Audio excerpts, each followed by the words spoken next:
Hola, buenos días. Hoy continuando con el ciclo de inestabilidad de hombro, la doctora Daniela Sánchez nos mostrará cómo hacer la medición, cómo evaluar y cómo medir los defectos óseos en lesiones, en luxaciones anteriores y en pacientes con inestabilidad anterior de hombro.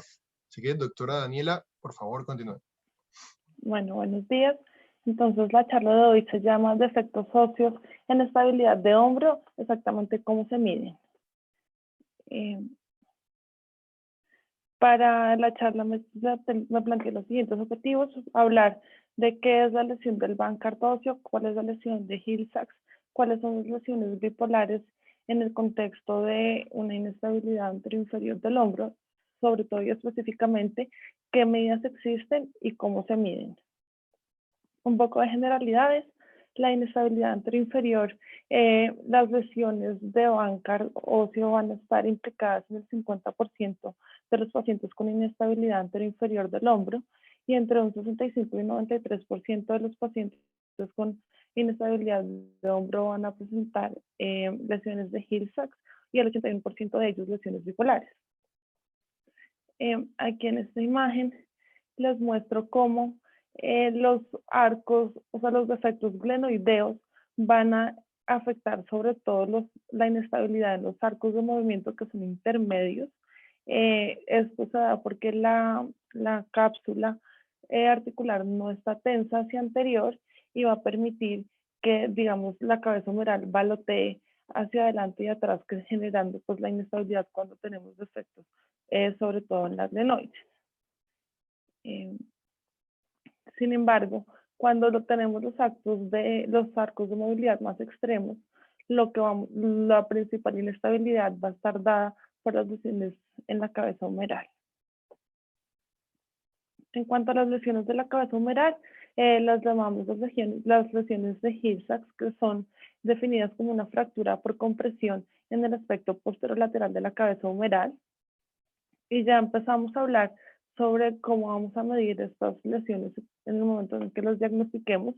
Inicialmente, lo primero que está descrito, vamos a medir las dimensiones de estas lesiones, tanto su longitud en esta imagen, qué tan anchas son, y su profundidad. Estas mediciones se hacen por lo general en cortos de tomografía, tanto tomografía de 2 dimensiones como la imagen de abajo, como en las tomografías con reconstrucciones en 3 dimensiones. Tenemos que tener en cuenta que pues entre más grande sea el tamaño de estas lesiones, más probabilidad tienen de ser lesiones que nos causen inestabilidad. Y en cuanto a la profundidad, cuando la profundidad es mayor al 16% del diámetro de la cabeza, estaría indicado hacer algún tratamiento enfocado en la cabeza humeral. Estas mediciones son más exactas cuando tenemos lesiones más grandes comparado a cuando tenemos unas lesiones más pequeñas. Cuando tenemos lesiones más pequeñas tendemos a sobredimensionar estas lesiones. La siguiente forma de medir, vamos a medir la localización de la lesión, y se hace sobre todo con el método del reloj. En el método del reloj usamos el círculo que mejor se adapta, teniendo en cuenta la superficie articular del húmero, y para orientarnos vamos a tener el surco intertubercular a las 12 del día. En este orden de ideas, la mayoría de las lesiones van a estar ubicadas hacia las 9, entre las 6 y las 9 del día. Vamos a medir dónde nos va a quedar el borde más medial y el borde más lateral de la lesión, y esta es la localización que le vamos a dar. Otro tipo de medición va a ser el área no tan usada. Se va a medir igual utilizando el círculo y el área que compromete del círculo la lesión, y vemos que si es mayor al 20 al 25% de la cabeza humeral, pues del área de la cabeza humeral, estaría indicado hacer algún tratamiento. Una medición importante va a ser la orientación que tiene esta lesión pues en el plano coronal. La llamamos el ángulo de Hill-Sachs, como está definido por el doctor Cho, y lo que hacemos es, en una reconstrucción de 3 dimensiones teniendo en cuenta nuestro corte coronal en la visión posterior, puesto que es una lesión que es más posterior.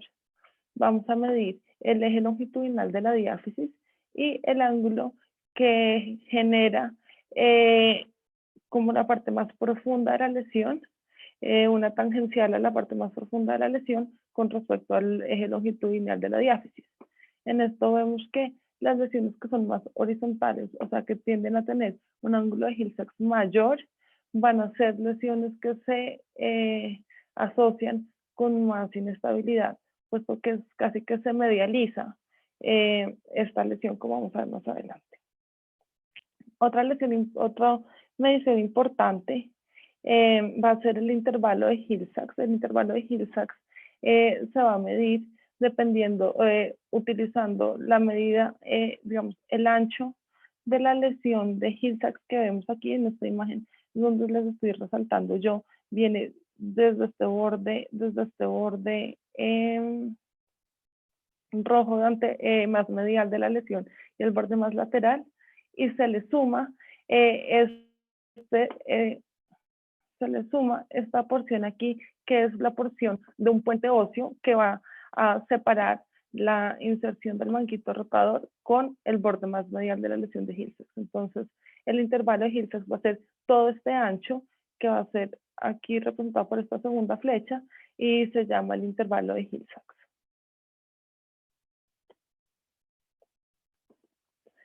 A medida de resumen, cuando nos preguntamos cuál de estas medidas de las que ya les hablé van a servirnos más en el contexto de solamente una lesión de Hill-Sachs, o cuando estamos estudiando la magnitud de la lesión de Hill-Sachs en nuestras imágenes, encontré estos dos artículos, son dos revisiones sistemáticas, que básicamente su resumen va a ser que para la cuantificación del defecto de Hill-Sachs, aquí no voy a hablar qué método imagenológico ellos prefieren usar, sino pues basado más que todo en tomografías, para la cuantificación del defecto del Hill-Sachs, la mayor concordancia intraobservador se logra cuando utilizamos imágenes en reconstrucciones de tomografía en 3 dimensiones.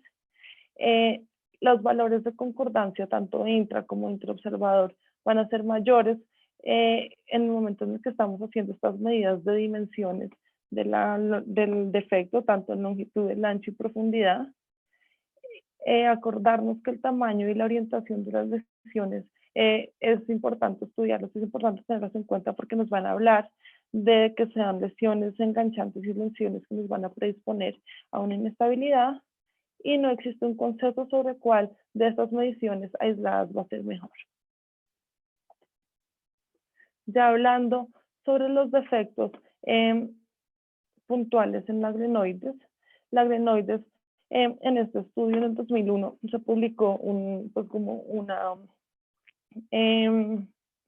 estudio morfológico de los glenoides en la población, y se encontró que en promedio el ancho de la glenoides va a ser en hombres más o menos 27 milímetros y en mujeres más o menos 23 milímetros. Esto es importante cuando empezamos a estudiar esas lesiones, tener estas dimensiones en la cabeza, puesto que aunque no tengamos una lesión del hombro contralateral, y si vemos que tenemos lesiones, pues unas glenoides de un ancho mucho más delgado a estas dimensiones que les estoy mostrando acá, podemos ya empezar a sospechar que tenemos una lesión de un defecto óseo en nuestra glenoide.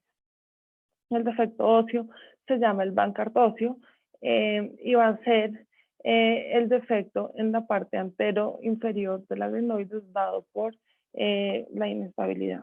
Por lo general se ubica en el hombro derecho entre las 2:30 y las 4:30 y las 4:20 horas, y como les dije al principio, esta inestabilidad dada por el Bankart óseo va a estar sobre todo, digamos, es más florida cuando tenemos la inestabilidad en los arcos de movilidad intermedios. Por lo que les dije, la cápsula articular no está tensa y va a permitir el baloteo hacia anterior de la cabeza humeral, y si no tenemos este soporte por el defecto óseo, vamos a generar una inestabilidad. ¿Qué mediciones encontramos en la literatura? La longitud del defecto, la proporción entre el ancho y el largo del defecto con respecto al adenoides. Esta que va a ser como el método del círculo que mejor encaja, en el que vamos a utilizar en una reconstrucción 3D. Esto fue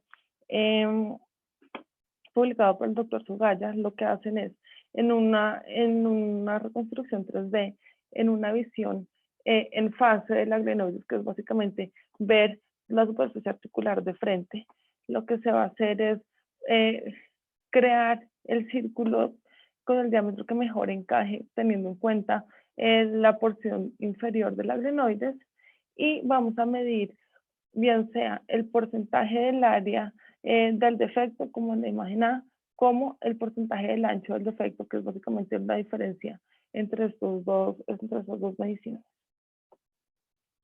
El siguiente método para evaluar aisladamente el defecto del adenoides va a ser el método de Pico, que es básicamente utilizar la misma visión en fase del adenoides.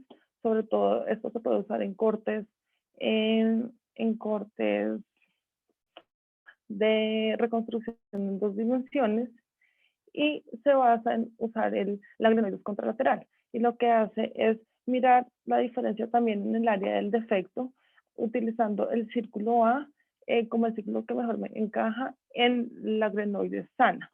Si usa la adenoide sana, se ha visto que la diferencia entre las áreas, entre la adenoide, pues en adenoides sanas bilaterales, es más o menos 1.8%, lo cual nos va a mostrar que pues nuestros glenoides van a ser muy similares. El índice glenoideo descrito por el doctor Griffith lo vamos a medir también en la misma proyección de las glenoides en fase.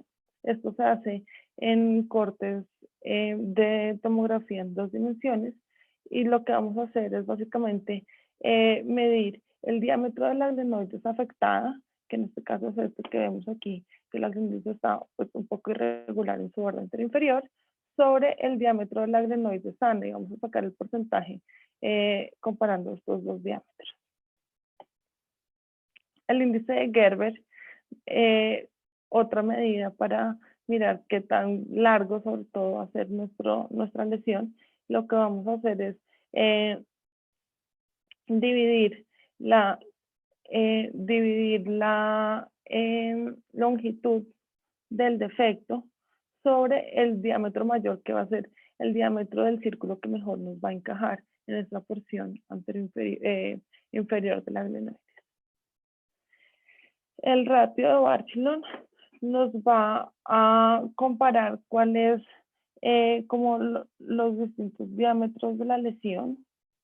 La vamos a medir sobre la profundidad que tenemos entre el centro y el borde anterior del defecto que tengamos en nuestra adenoides afectada, sobre lo que sería el radio de nuestro círculo. Ya habiéndoles explicado qué medidas en general tenemos para identificar el defecto que tenemos en las adenoides, tenemos que tener en cuenta que hay unas medidas que vamos a considerar, unos defectos que vamos a considerar los defectos adenoideos de tamaño crítico. Lo describió inicialmente el doctor Burkhardt como cuando vamos a ver en esta proyección en fase una imagen en una pera invertida. Entonces ven aquí en la imagen que la adenoides tiene una forma de pera. Sin embargo, si llegamos a perder una porción significativa, sobre todo en la porción anterior inferior, esta imagen de pera se nos va a invertir, y eso es básicamente a lo que se refiere él, sobre todo en las imágenes por artroscopia o en los cortes en fase de la tomografía. El doctor Ito y el doctor Yamamoto empezaron a estudiar qué tanto porcentaje necesitamos nosotros de defecto óseo para empezar a crear estas inestabilidades, y encontraron que es más o menos el 25% de la lesión, o sea, del ancho de la adenoides, el 25% sería lo que van a considerar un defecto de tamaño crítico. Vemos que este defecto siempre es anterior a la adenoides, y se ha estudiado que pues en los pacientes con un defecto mayor del 25%, los resultados después de hacer solamente cirugías de tejidos blandos se van a comprometer. Sin embargo, tenemos como un grupo, una subpoblación de pacientes en la que es un poco indeterminado cómo se va a comportar nuestro tratamiento. Son los pacientes en los que tenemos defectos entre el 13.5 o el 17% según los estudios que encontremos y el 20 o 25%. Los vamos a llamar defectos subcríticos que tenemos que tener en cuenta y tenemos que considerar la forma en el momento en que vayamos a evaluar nuestros defectos y a decidir el tratamiento de los pacientes. Ahora, ¿cómo vamos a medir nosotros? Y aquí empieza una parte como un taller. ¿Cómo vamos a medir nosotros nuestros defectos en las glenoides? Entonces, inicialmente tenemos que identificar cuál va a ser el tamaño de nuestra glenoide sana. Para identificar el tamaño de nuestra glenoide sana, la vamos a utilizar en tomografías, en cortes en fase de tomografías o resonancias de nuestro hombro sano. Entonces vemos aquí una imagen en fase de la glenoides. El siguiente paso va a ser medir la distancia máxima horizontal, que será el diámetro de nuestra glenoide sana, en este caso 26 milímetros. Y la otra forma va a ser trazando el círculo que mejor encaje en la porción inferior de nuestras glenoides y medir qué diámetro tenemos ahí en nuestro círculo. Así vamos a identificar cómo se mide el tamaño de la glenoide sana. Ahora, ¿cómo medir el defecto óseo en la glenoides contralateral? El defecto óseo en la glenoides contralateral, o sea, la glenoides afectada, la vamos a hacer nuevamente nuestra proyección en fase de la glenoides. Vamos a medir la distancia horizontal máxima de nuestra glenoides afectada, en este caso 24 milímetros, lo que nos va a dar el diámetro de la lesión, o sea, el diámetro de la glenoides afectada.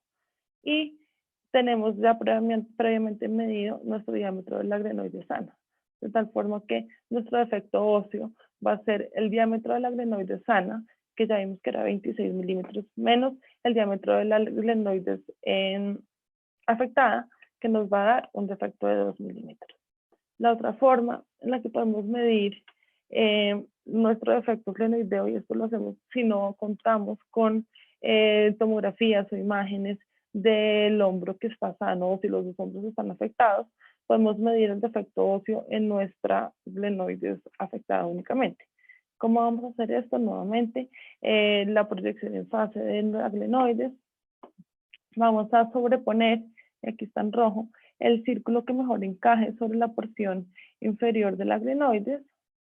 Digamos, esto van a dar cuenta que vamos a repetir muchos pasos. Entonces aquí pues generamos nuestro círculo que mejor encaja. Lo siguiente es medir el diámetro de la glenoides lesionada. Vamos a medir básicamente el diámetro que va desde posterior hasta anterior, pues hasta el borde de nuestra lesión, bien sea en esta imagen que vemos pues la fractura claramente, o hasta donde veamos lo que quede de nuestro reborde anterior de la glenoides. Y el tamaño de nuestro defecto va a ser el diámetro del círculo que trazamos inicialmente menos el diámetro de nuestra glenoides lesionada, que nos va a dar la medida entre estos dos puntos básicamente. Ya teniendo claro cómo vamos a medir nuestros defectos tanto en la glenoides como en la cabeza humeral, vamos a hablar del siguiente concepto, que van a ser los defectos bipolares. O sea, tenemos defectos tanto en las glenoides como en la cabeza humeral. Esto es importante porque esta interacción entre estos dos defectos óseos durante el arco de movimiento, en cuanto a su tamaño y su localización, son los que nos van a determinar nuestra inestabilidad ósea en las lesiones, en las inestabilidades anteriores del hombro. Tenemos que acordarnos que a medida que nosotros vamos elevando y flejando nuestro hombro y abduciéndolo, va a cambiar esta superficie, como la parte de la cabeza humeral que se articula con la glenoides. Esto va a pasar de ser pues va a estar articulada la porción inferomedial hacia la porción superolateral. Lo vemos aquí en estas imágenes donde a 0 grados de abducción nuestro contacto con la glenoides está en verde, y a medida que vamos aumentando los grados de abducción utilizamos pues otras áreas de contacto de inferomedial a superolateral. Como este recorrido que hace el húmero sobre la glenoides es lo que vamos a llamar el tracto glenoideo. Lo vamos a definir como el área de contacto entre la cabeza humeral y la glenoides durante el arco de movimiento. Nos va a determinar la estabilidad ósea y lo vamos a medir con la distancia entre el borde medial del área de contacto, entre el borde lateral y el borde medial del área del contacto, a medida que vamos llevando nuestro hombro en abducción de 90 grados y en rotación externa de 90 grados. Como les muestro aquí en la imagen, entonces va a corresponder a el borde medial de la inserción del manguito rotador y el borde, como el borde medial de esta área de contacto en esta posición del hombro. Los estudios que se han hecho estudios tanto cadavéricos como estudios en vivo, y lo que hemos encontrado es que como que el ancho de este tract de la glenoides va a corresponder al 83% del ancho máximo de la glenoides. Entonces, pues así es como se definió en imágenes del tract glenoideo. Esto en nuestra glenoides. Ahora tenemos que mirar cómo se representa ese tract glenoideo en la cabeza humeral. Para eso vamos a utilizar una proyección más posterior-anterior. Tenemos que ver la parte, como la superficie posterior de la cabeza humeral. Lo primero que vamos a hacer va a ser identificar el borde medial de la huella del manguito rotador, que lo vemos aquí en la imagen identificado como la R. Vamos a trazar el ancho del tract glenoideo de la siguiente forma.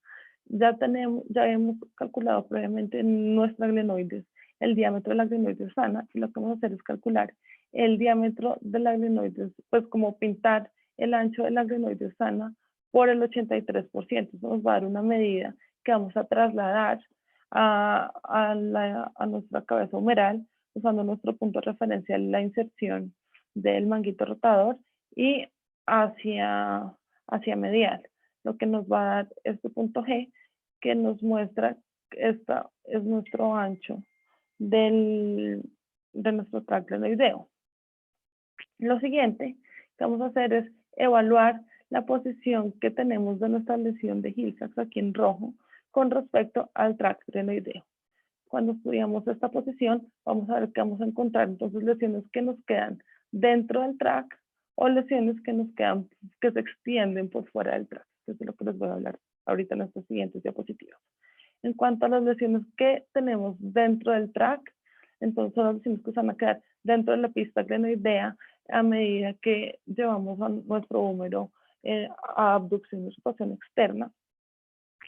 Se definen como lesiones que no son enganchantes, porque siempre van a estar, por así decirlo, protegidas por la parte, pues, por la superficie articular de la glenoides, y van a ser defectos que no van a condicionar una inestabilidad ósea.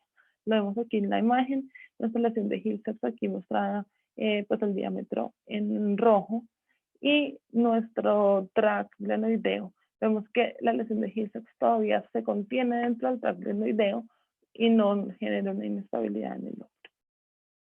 Cuando hablamos de las lesiones que quedan fuera de la pista o lesiones off-track, son las lesiones en las cuales el Hill-Sachs, bien sea por el tamaño del Hill-Sachs, por su localización o por la sociedad, pues como por la relación que va a tener esta lesión de Hill-Sachs con la lesión en la glenoides, van a ser lesiones que se van a extender medial a la pista glenoidea. En este caso, tenemos que tener en cuenta que la lesión de Bankart va a disminuir el ancho del tract glenoideo, y son lesiones con un comportamiento de lesiones enganchantes, que lo vamos a ver sobre todo en la interacción entre estos dos defectos durante los arcos máximos de movimiento. Lo vemos aquí en la imagen, como en esta imagen la lesión de Hill-Sachs sobrepasa el ancho de nuestra glenoides, y al sobrepasar el ancho de nuestra glenoides y nosotros pues hacer el movimiento como el movimiento máximo del arco de movilidad, vamos a predisponer a que haya un enganchamiento de la lesión en la parte anterior de la glenoides. Ya habiendo conocido las lesiones on-track y off-track, ahora tenemos que estudiar las lesiones off-track que son verdaderamente enganchantes. ¿Por qué les digo esto? Porque en esencia, todas las lesiones bipolares, dado el mecanismo de trauma, van a ser lesiones enganchantes. Va a depender de qué tanta energía le ponemos nosotros al movimiento y qué tanto estresamos estos últimos arcos de movimiento. Pero pues para que se genere esta lesión bipolar, por lo general hay una lesión que tiene que ser enganchante. Sin embargo, en el momento en que nosotros hacemos una evaluación dinámica, debemos hacer una evaluación dinámica artroscópica posterior a haber hecho nuestra cirugía de tejidos blandos, porque el recuperar la estabilidad de nuestra cápsula articular es lo que nos va a determinar como la tensión de esta cápsula articular va a ser la que nos va a determinar si después de esto tenemos o no una lesión que sea enganchante.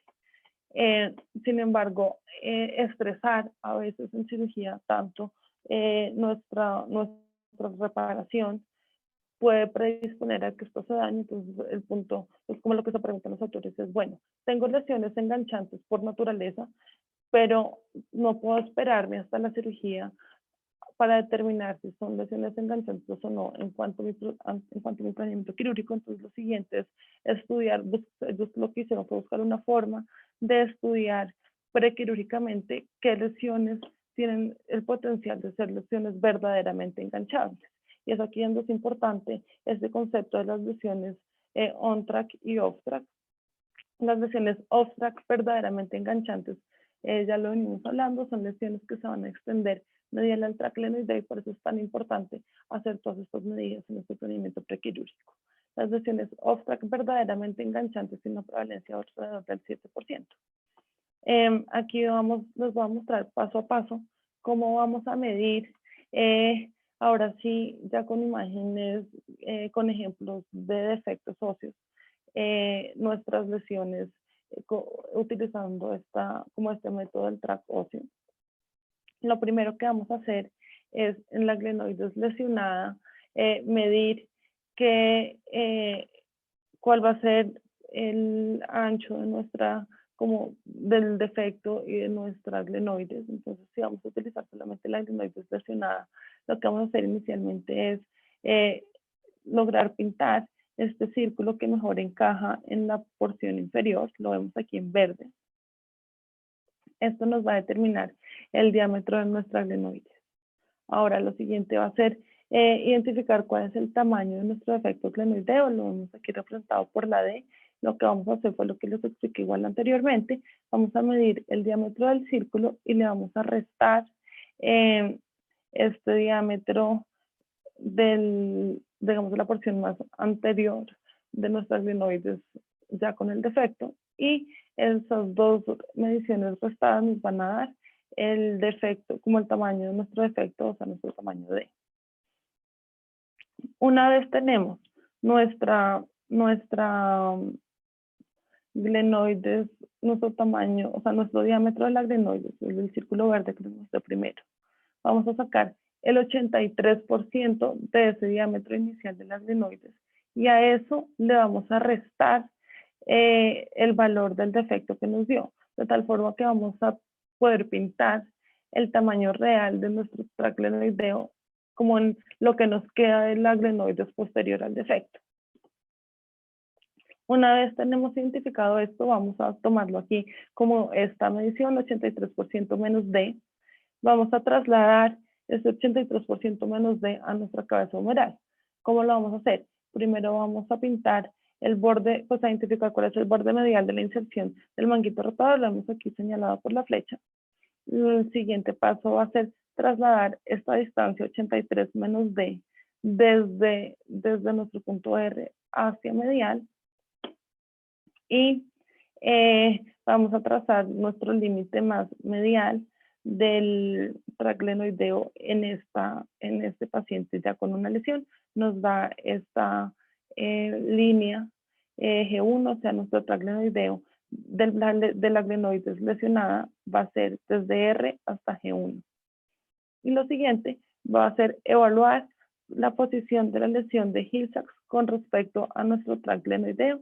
Lo vemos aquí resultado en morado y vemos cómo esta lesión de Hill-Sachs se va a salir de nuestro tracto glenoideo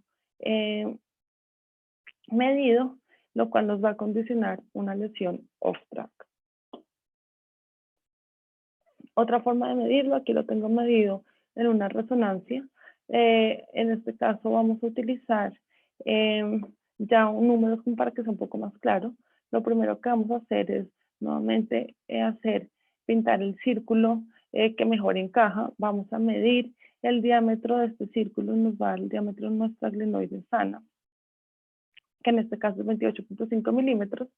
Vamos a medir el siguiente diámetro, que va a ser el diámetro de lo que nos queda en nuestra glenoides lesionada, y vamos a restar esas dos mediciones, que nos va a dar un diámetro de 3.1 milímetros de la lesión, del defecto en la glenoides.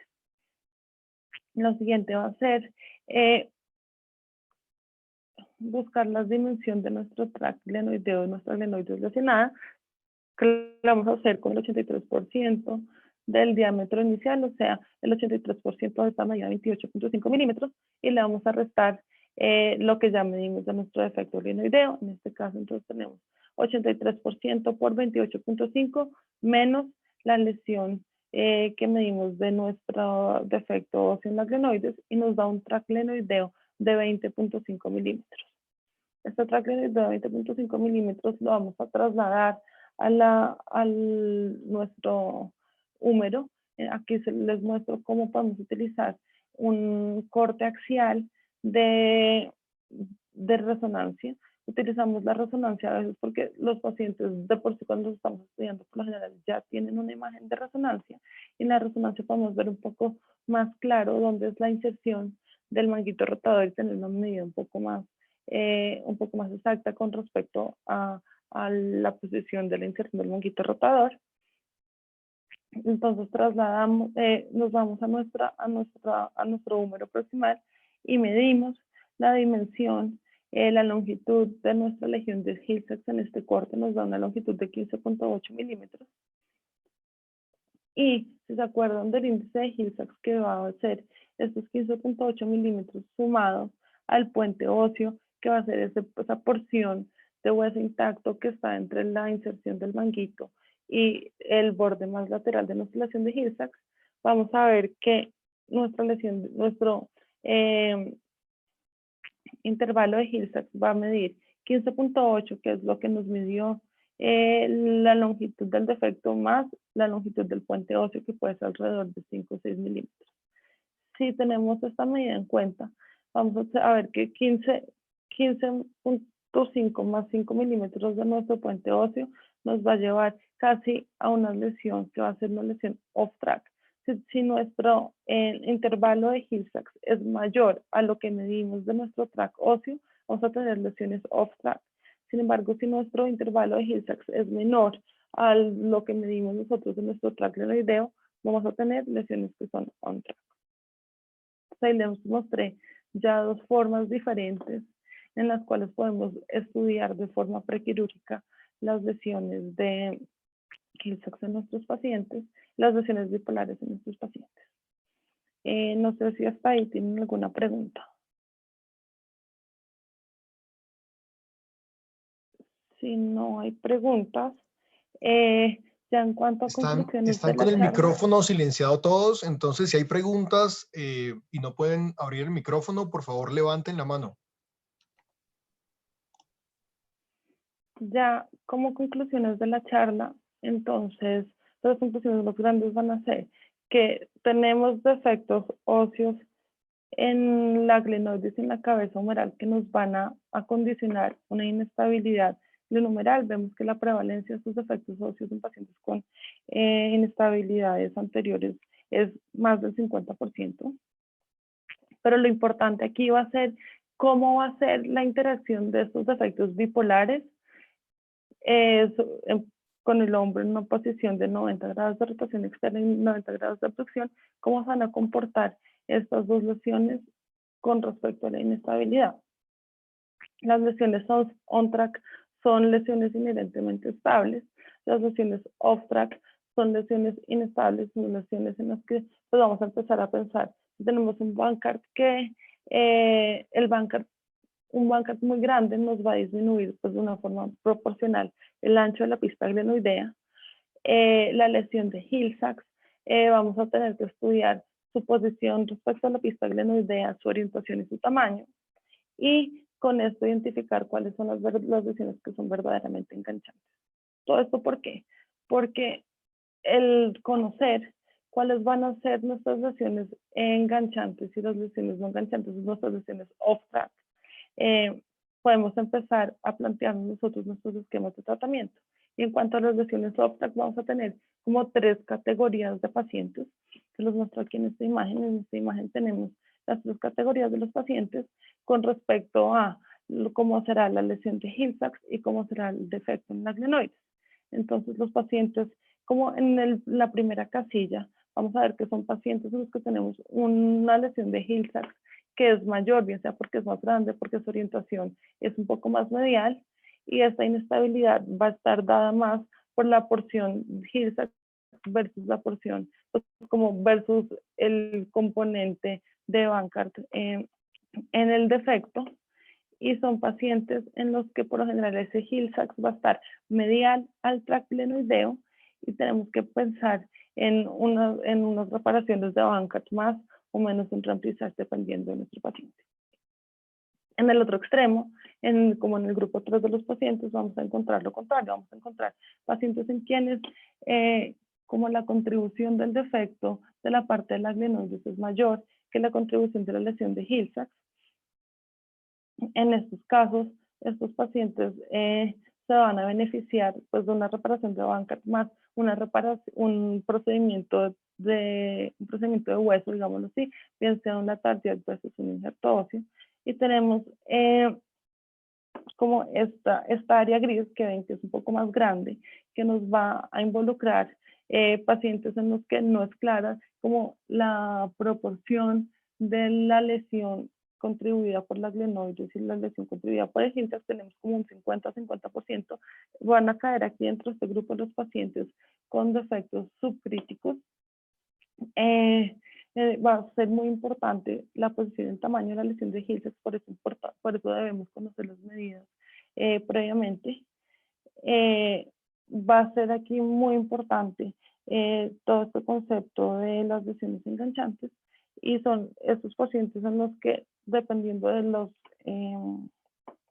factores de riesgo que tengan para futuras luxaciones, y dependiendo de como la actividad de los pacientes, vamos a empezar a encaminar nuestros tratamientos, pero por lo general tenemos que pensar que muy probablemente vamos a necesitar tratar tanto la lesión de Hill-Sachs como la lesión de Bankart. Y eso es lo que les traía por ahora. Muy bien, Daniela, muchas gracias. Y creo que como vieron, hemos repasado pues, las diferentes, que son bastantes diferentes técnicas para hacer la medición tanto en glenoides como en la cabeza del húmero. Y antes de continuar, había una pregunta que vi que Virtual Ortopedia levantó la mano. Aquí está. Ya puede preguntar. No sé quién es Virtual Ortopedia. Debe ser Hola, Daisy. doctor, con Daisy. Hola, Daisy. Doctor, es que tengo una pregunta. Sí, ahí Daniela decía pues que el intervalo de Hill-Sachs en parte es mejor medirlo con una resonancia, porque se ve más como la llegada, el puente óseo del que ella hablaba. Entonces, ¿usted qué prefiere? O sea, ¿qué es más exacto? ¿Hacerlo con el intervalo de Hill-Sachs o hacerlo todo con tomografía y reconstrucción 3D? No, con TAC. O sea, sin duda, el defecto óseo se mide mucho más preciso con el TAC. Uno en el TAC, digamos, sabe por anatomía en dónde está insertado el manguito rotador, y de ahí parte la medición hacia el defecto de Hill-Sachs hacia medial. Sí, pero de hecho estas digamos, índices y todo esto se mide mucho más preciso con el TAC que con la resonancia. Sí, por supuesto, lo que decía Daniela es verdad. Si uno ya tiene una resonancia, y eso es la vida práctica, la vida real, uno tiene una resonancia y uno casi que sin hacer ninguna medición sabe si hay un defecto óseo importante o no. ¿Sí? O sea, si uno ve una glenoides casi que entera y un Hill-Sachs muy bajito, pues uno con la resonancia ya sabe que esa lesión va a ser on track. ¿Sí? Pero si cabe la duda con la resonancia, la mínima duda, creo que sí hay que hacer un TAC a mi modo de ver. Creo que digamos, ese concepto del on-track, off-track realmente está muy de moda. Es la forma como se hace actualmente esta medición de defectos bipolares. Hay críticas, sí, de hecho, lo hemos discutido en la rotación, hay varias críticas a esto. Pero en términos generales es la forma como se deben medir actualmente esos defectos bipolares. Se utiliza, hay una evolución de ese concepto, pues también se ha dado con otras formas de medición en el TAC, bueno, en fin, que eso lo veremos en otra charla cuando hablemos de defectos óseos, la relevancia de esto. Pero creo que realmente esta grabación, ese video que hizo Daniela, sirve de reconsulta cuando uno se enfrente a medir pacientes con defectos óseos. El doctor González creo que está conectado, por aquí lo vi.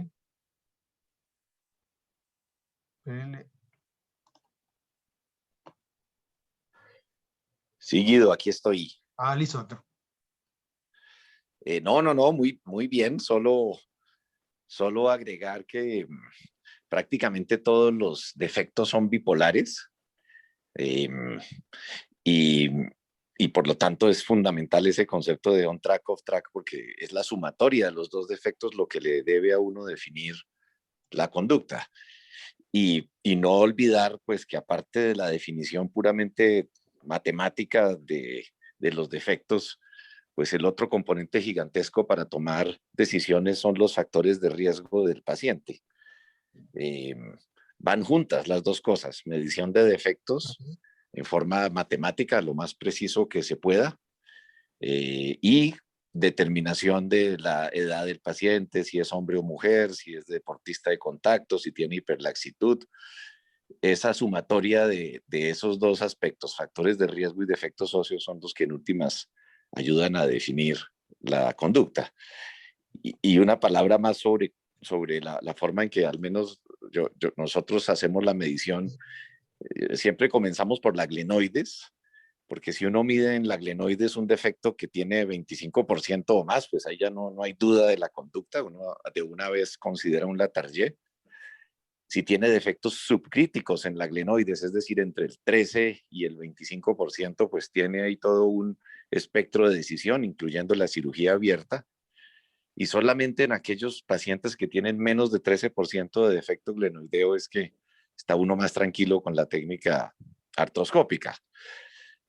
Una vez que se mide la glenoides, pues, y descartado, si los pacientes no están en ese defecto máximo de 25%, porque ahí ya no habría que medir nada más, pues entonces se mide el defecto de Hill-Sachs y ahí se hace la correlación de on-track, off-track. Pero yo siempre arranco midiendo la glenoides como primera medida. Sí, señor, de acuerdo. De acuerdo completamente, doctor. Muchísimas gracias. Son las 7 de la mañana y ya creo que todos tienen otras reuniones. Bueno, si no hay otra pregunta, dejamos acá. Muchas gracias a todos. Buen día. Chao, Guido. Gracias. Chao, doctor. Que estén bien. Hasta Chao, luego. doctor. Muchas gracias. Chao.